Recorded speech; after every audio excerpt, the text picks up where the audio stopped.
Hey everybody, it's me, Daryl Girardier, and today we're going to talk about reasons why your pastor doesn't want to be on social media and what you can do about it.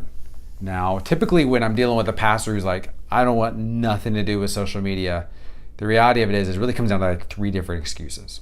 One is they don't have the time. Two, they don't see the value. Or three, they wouldn't know what to say. Now, I could see for a lot of pastors why that's valid. Now, full disclosure, I work with a pastor who loves social media, gets it, and is totally 100% in. He is there. So I don't typically deal with that from him, but there are other pastors that we work with that do struggle with that will tell me they don't have the time, they don't know what they would say, and they don't see the value. Now, I find that interesting, and I mean that in the sense that I don't think those excuses aren't valid in a sense that those are genuine emotions and feelings that the pastor probably does have. However, I find it interesting because I think if you were to change and flip the script a little bit, I think they would find those objections probably not as valid as I think they are. And here's what I mean. If you had a church member walk up to you and you said, I really feel like I'm called to do evangelism. Evangelism, making disciples, if you will. It's not something I'm really I feel like something I want to do. Because why? Because I don't have the time. I don't really see the value in it, and if I got with somebody one-on-one, I wouldn't know what to say. Now, here's the deal. Most pastors would look at somebody who came to them with those three different excuses for why they wouldn't want to make disciples, and they would say, all right, let's figure this out. Let's figure out some way you can learn some sort of evangelism technique. Let's figure out some sort of way to how when you talk about time, if you bump into your neighbor at the grocery store, there's time right there. They would find ways to deconstruct all the excuses. Why? Because they believe that it's an imperative to do that, to make disciples. The reality of it is for them, that flesh to flesh, that the human interaction of that person, that moment for them, that's a valid thing. So it provides value. So for the pastor, they see that's why we want you to do that. And we're going to do whatever it takes to help you get comfortable with doing that. They'll do evangelism training. They'll do all those sorts of things. The problem is that when they look at the online world, the digital world, they see there's such a distance between them and the other people. What happens is they don't see the value and they don't see how it can play out as well. In fact, they don't even see how it can scale out as well.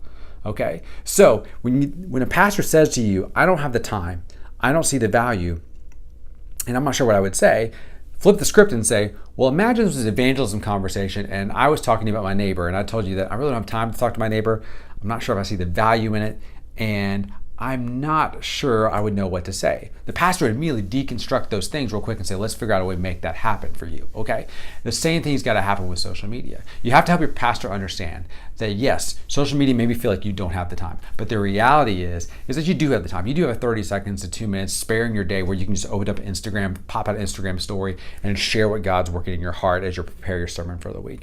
You do have the value in it, but when you start interacting with people and people interact back with you, and all of a sudden you start seeing how this scales out and how you can see, wow, you really can have an impact with people online.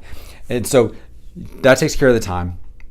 That takes care of the value. And then what would you say? What does somebody want to say online? What should a pastor say online? Here's what I would tell you. If your pastor's objection is I don't know what I would want to say, make it super simple. Say, listen, just tell us what you're studying.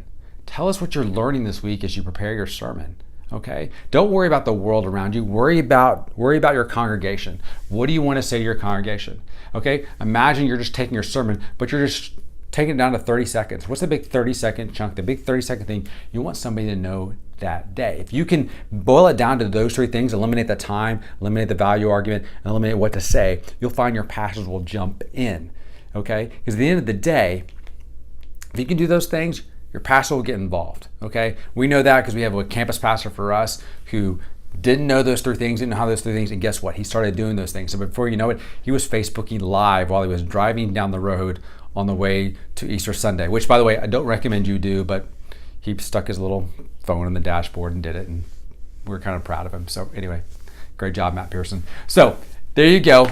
Those are some of the things that you can help a pastor overcome those hurdles. What I think are the three biggest things: don't have time, don't see the value, and they don't know what to say. Okay, flip the script on them. Ask them if this was an evangelism conversation, would you say the same thing? I doubt they would. All right, and help them deconstruct those three things and how you can help them make that happen. All right, hey, if you like this video and you're on Facebook, we'd love it if you share it. if you like it. If you're on YouTube, hit that subscribe button. We'll be dropping more of these videos in your subscription on YouTube. And thanks for joining. All right, bye.